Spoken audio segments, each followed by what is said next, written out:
Good morning and welcome to the National Newspaper Publishers Association's Let It Be Known. It is Tuesday, August the 2nd, 2022. A quarter of Black American investors owned cryptocurrencies at the start of the year, compared with only 15% of white investors, according to a survey by Ariel Investments and Charles Schwab. Black Americans were more than twice as likely to purchase cryptocurrency as their first investment. That's something we're going to discuss this morning in a moment with Dr. Tonya M, who's a professor of Penn State Dickinson Law and co-hire at the Penn State Institute for Computational and Data Sciences and founder of Advantage Evans Academy and creator of the From Cash to Crypto course, and also Terri Bradford, a specialist in the payment system function of the Economic Research Department at the Federal Reserve Bank of Kansas City, who in June authored the paper, The Cryptic Nature of Black Consumer Cryptocurrency Ownership. Boy, oh boy, hopefully we'll get that education we need on crypto this morning. But first, Russia has reportedly made a counteroffer for Brittany Griner that includes more than just the merchant of death. And Donald Trump has lent what many say is a very unwelcoming voice to the situation, calling Brittany Griner a spoiled brat, and without any proof, and certainly something that the Russians aren't even alleging, but Trump alleges that she traveled to Russia with quote unquote loaded with drugs. We discuss all that and more with NNPA journalist Dawn Montgomery. Good morning, Dawn. Good morning. How are you? I am doing well. Always good to see Dawn. Yes. At the break of dawn. Dawn, what's up with your former president? I mean, We're not gonna do this on. You're not gonna do this. Not the second day of the new month. No. But I mean, this dude. I mean, how in the world? First of all, see, this is a problem when you have someone in that position, right? Former president. I mean, a lot of folks didn't even acknowledge the dude, but he still is the former president. Yes. And speaking of a world power, and in this situation, the U.S. offered, Victor Bout for Brittany Griner and Paul Whelan, and this guy jumps into the fray uninvited, and calls her spoiled and says that this is not even, the Russians didn't even say or allege. The only thing they're saying, she had this little thing of cannabis or oil, this container or whatever, right? And Trump goes on to say, oh, she went there loaded with drugs. And that this goes towards some type of narrative that they want to portray on that side of the party. And clearly, if you think about it, no one that's currently in the GOP can jump up and say anything quite negatively about this situation, because honestly, they know they're going to probably lose some votes for this midterm. So why not the former president step up and use whatever type of remaining power he may have or influence that he may have on the American people to say such a thing about this Black queer woman? And if we're going to be honest, I think he's been waiting to say something, because I know initially when the first talks of the negotiations and the deal came out, he felt as if it wasn't something that he agreed with or that the U.S. should actually do. And I find that very funny, considering that he has an extensive relationship with Russia, but yet you don't want us to communicate with them and figure out a way to get one of our people home, if not both of those people home. Yeah, it's a great point. We know, well documented, his relationship with Vladimir Putin. And if you recall, early on in his presidency, in fact, I believe this came to light while he was running and while he was president, that supposedly there's this, allegedly there's some videotape of him in compromising positions in Russia that the Russian government has. And I don't doubt it. A lot of people, there's lots of speculations with Russia, interfering with our elections and things of that nature. And so it's just one of those things where if I were him, I'd just be quiet and kind of deal with the fact that you've got people that are on trial for the insurrection and, rioting at the Capitol and things of that nature. And, I see the comment from James Wright here saying that Donald Trump is really becoming irrelevant. And honestly, he is not. That's kind of why he's speaking out at every chance that he gets, because he knows he has some type of power and influence over whomever is, receiving news or seeing things on Twitter and or social media, to the point to where he knows if he says something, people will take it as law and will act accordingly. Speaking of January 6th, real quick, just a little segue. Yesterday, one of the offenders got the longest sentence, 7 years.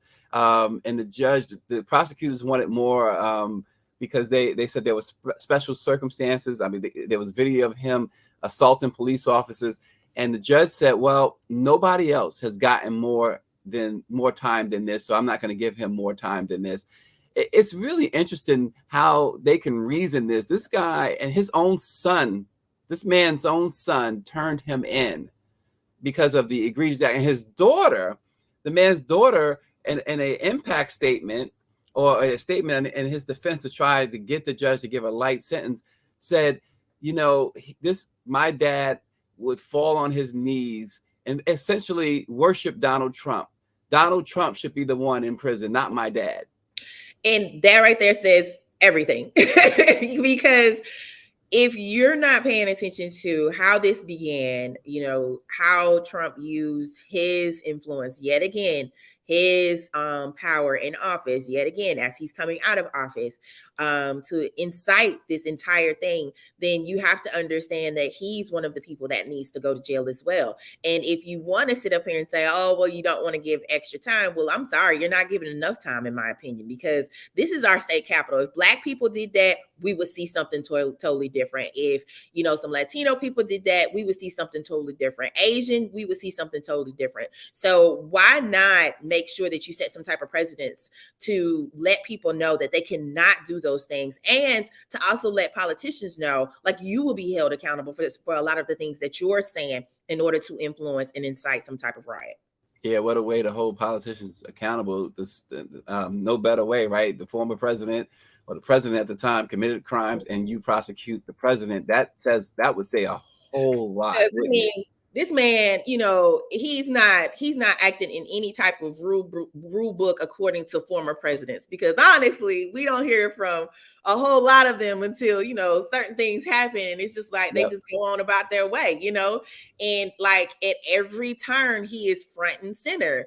And I really want him to worry about his own health and, some things that he's got going on, and, his little Trump National Cemetery and things of that nature, and how he's getting out, he's evading, taxes with that situation. So it's like, sir, you doing a whole lot of talking. And if people start really digging yet again into your life, it's gonna start revealing some things, Yeah, and in the Brittany Griner situation, Russia has reportedly given the U.S. a counter offer that would add a convicted murderer to a potential deal that would bring her and former Marine Paul Whelan back to the U.S.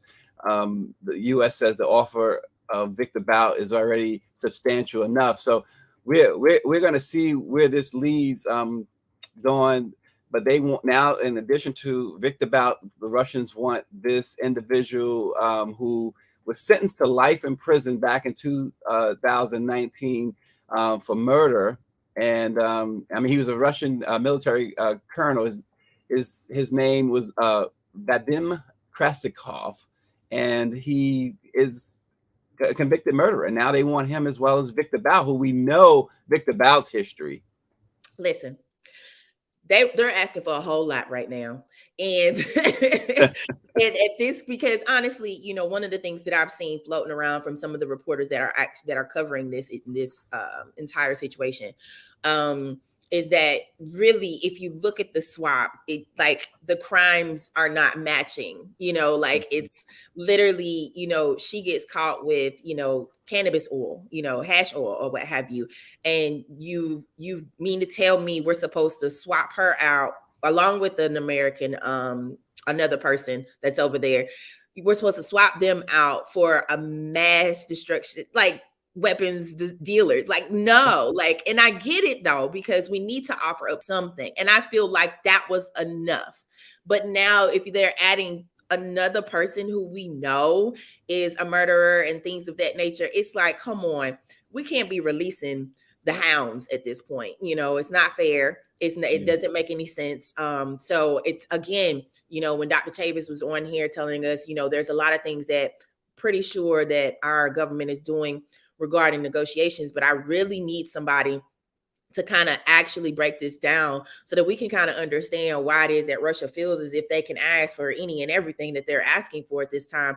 When I think, honestly, if we were giving you, the main guy, go with that and give us the swap, make that happen. What's the real end goal at this point?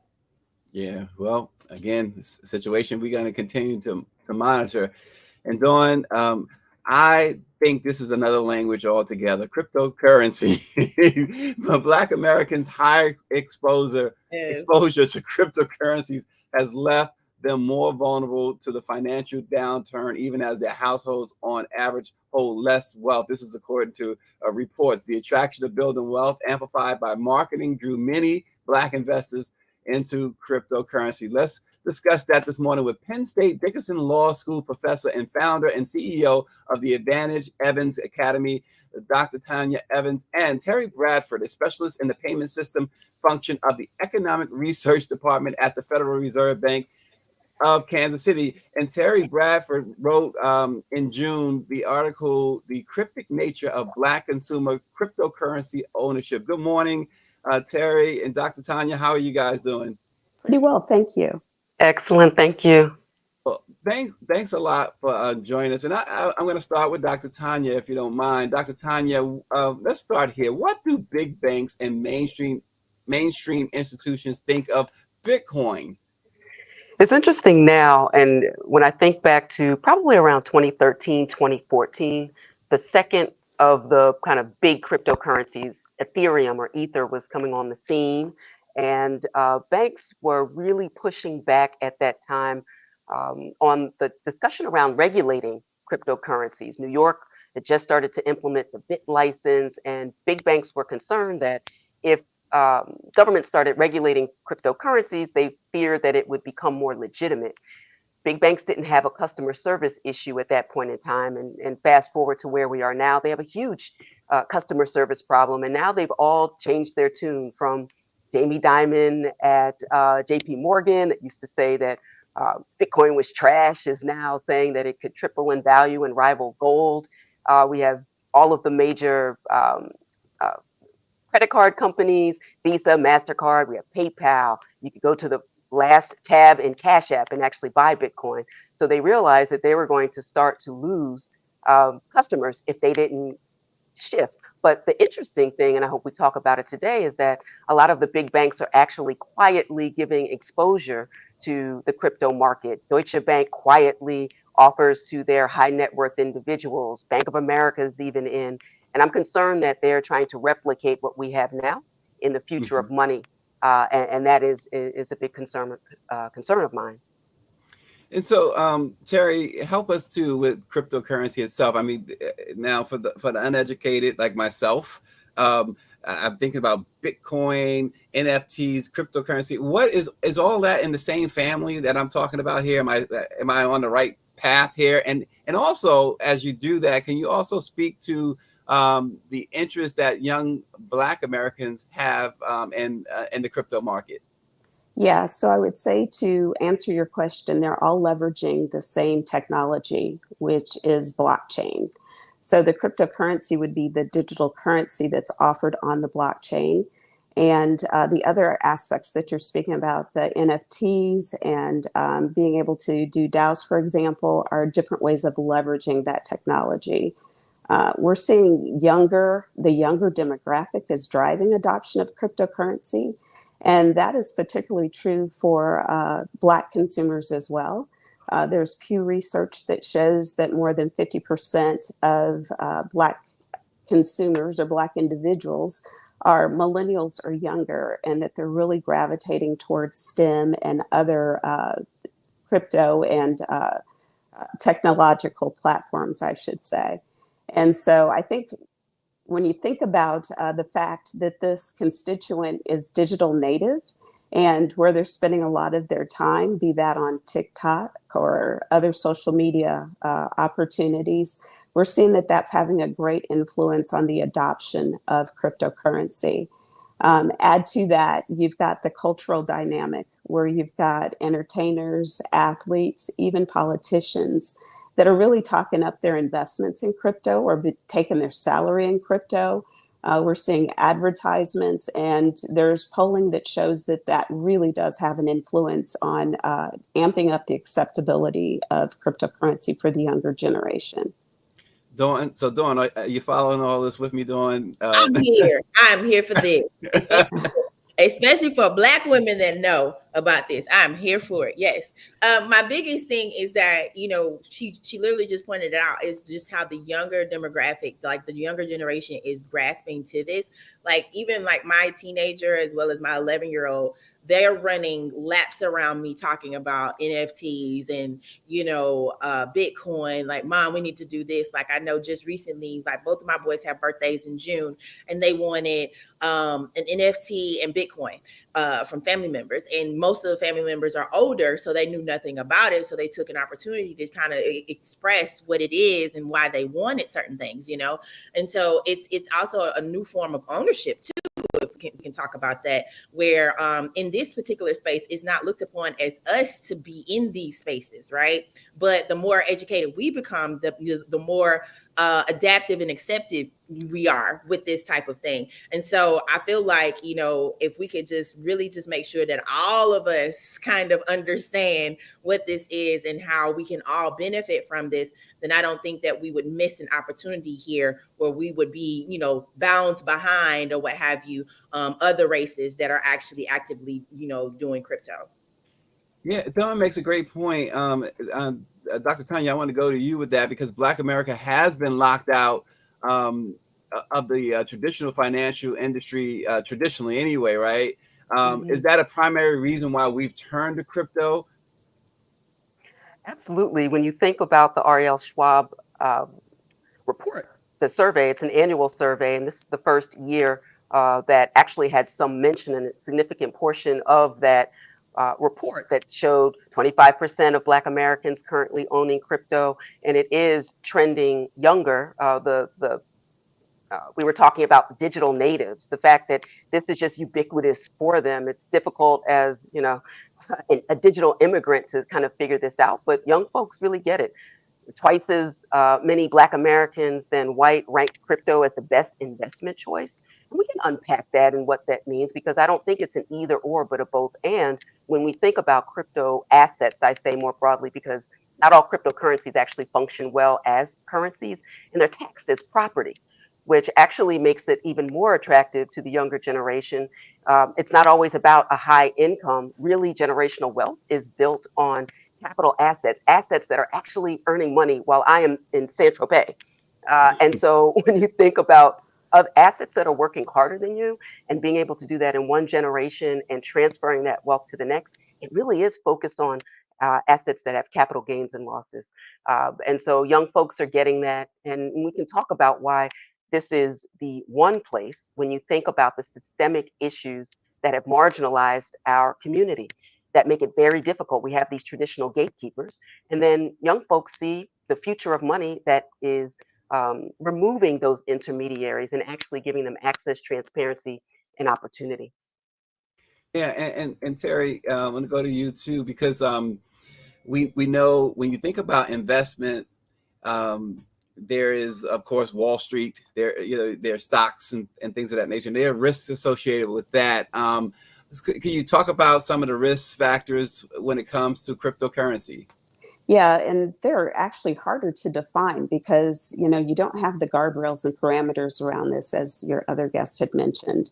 So one of the key risks I think that we have seen just on blast of late is the sheer volatility of cryptocurrency. So it's backed by nothing and it's very speculative in nature. So if you're using it as an investment, there's no way to really calibrate where it's going to go for the good or the bad. So that's one risk. Another risk would be the fact that it's decentralized, which is great, But if you lose your password, if the exchange that you're trading on goes defunct, you're just straight up out of luck. There's no FDIC insurance. There's no calling customer service to get your password reset, none of that. So there's the risk that you could lose everything, just, completely out of your control there. I would see another concern as being the transparency issue. So some folks like the fact that you can track exactly what you have in your wallet, how your money's being spent, where it's coming from. But on the flip side, you can see exactly what's in your wallet, what's been spent, who you're spending it with, and so on.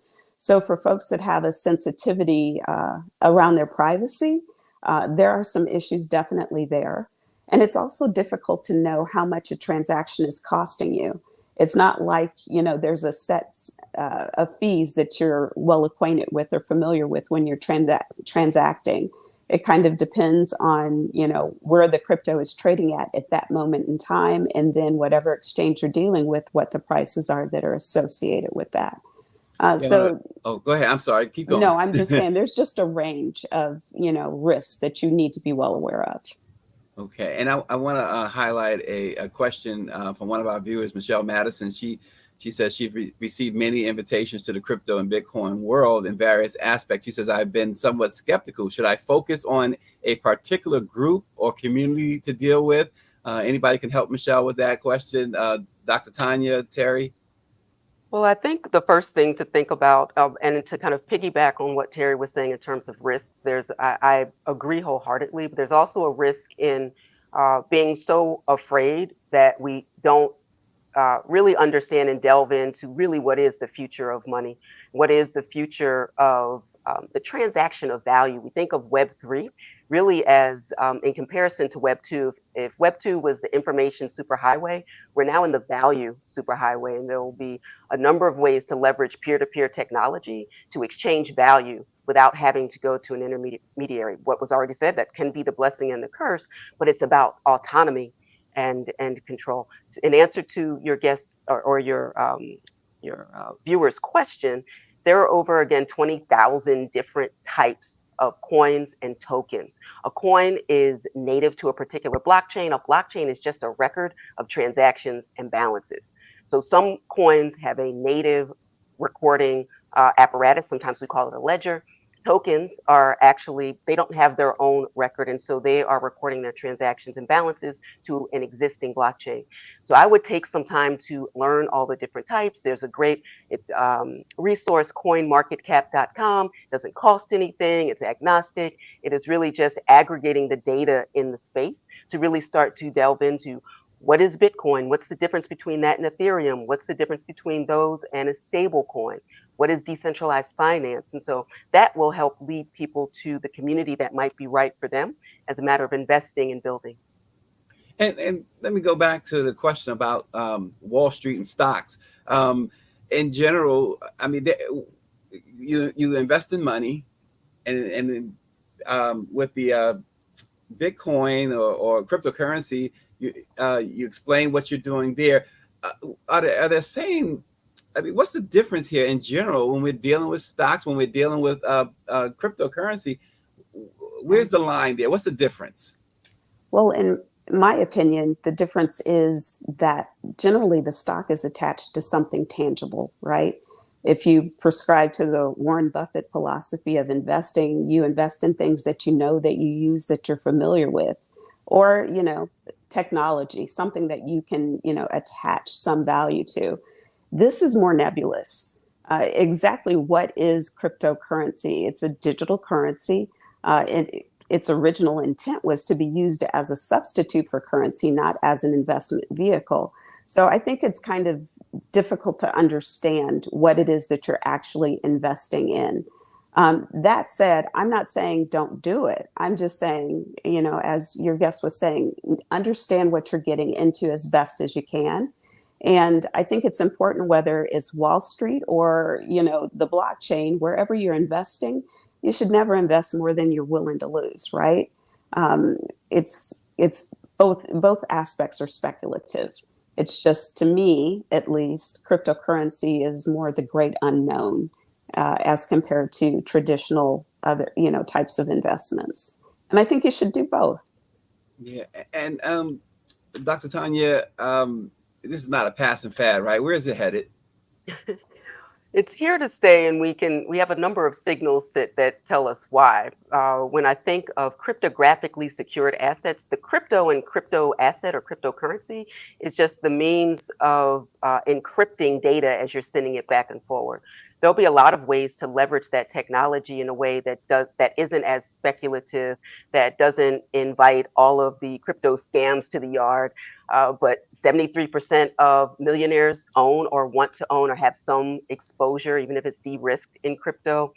The United States is not moving to outlaw it. It has a relationship. I look at Treasury, for example. If you think of the 1040 from last year, the top fold was asking if you had crypto. It wasn't to throw you into jail. It's for the underreporting and unreporting.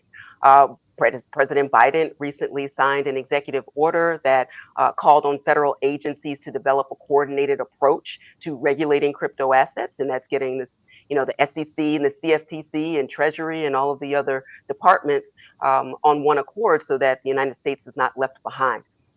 And I also think that it's a matter of social justice when we think of another feather in the cap to begin to right kind of the systemic ills that we were talking about to give increasing opportunity. The question is, can technology be used to do what the law has not been able to do for Black Americans? I think the systemic failures are a feature, not a bug. And so we need to get very crypto curious, but also education. I think education is the biggest risk in the space beyond obviously the volatility. Wow. So Dawn, they just broke down for us that this is more than just about accumulating wealth. Dr. Tonya just talked about social justice aspects of it and everything. So this has a lot, Dawn.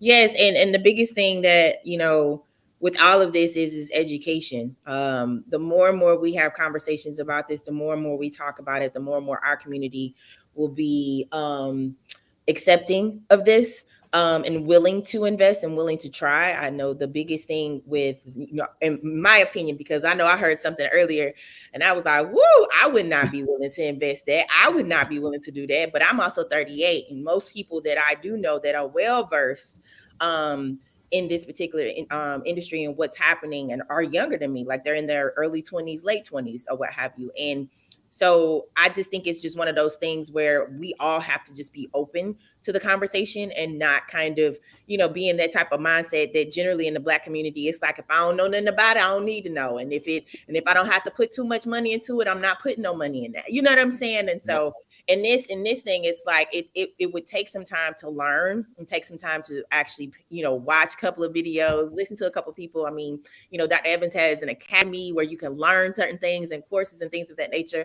And I think that it means a lot when we take an opportunity like this to kind of get ahead of this and really try to understand the direction and where it's going so that our children will know how to navigate this space, so that our family members, younger family members, will know that we will support them and whatever happens. Because I feel like even with stocks in general, there's a lot of risk there as well. And, I will be honest with you, just over probably since social justice summer, racial summer of 2020, where more people were investing and more people were talking about stocks. Like that's probably one of the first times I've actually heard almost any and everybody around me talking about investing. So because we are late to this, we have an opportunity to catch up and kind of be in this spot of like really taking ownership in some form of fashion in this lane.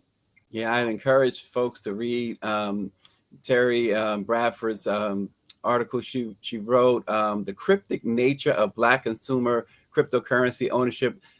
You wrote it back in June. Terri, real quick, what is one major takeaway when someone reads that, if they take nothing else away from that, what is the one thing you would want them to walk away with?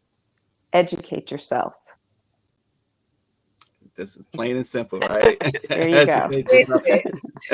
And Dr. Tonya Evans of Penn State, Dickinson Law. Dr. Evans, one last thing from you too. What should folks take away from all of this? What would you want folks to take away from all of this? figure out what your next right step is. And if you are about the business of self-determination, kujichakulia, then you will lean into and figure out what self-determination means in the future of wealth and work and creativity. Move slowly, but move. Well, you both have inspired me to look into this even more, to learn more about it. That's for sure. We thank you so much for coming on Yes. this morning to help us in this space, because it's, as Dawn has pointed out, it is extremely important that we get ahead and stay ahead of this this very important cryptocurrency topic. Join us tomorrow as we discuss a new bill introduced in Congress that seeks to protect hip hop and other artists from having their lyrics used against them as evidence in criminal and civil proceedings. Very important bill that's now being circulated in Congress. We'll talk about that tomorrow, and hopefully you'll join us. Thanks for joining Let It Be Known.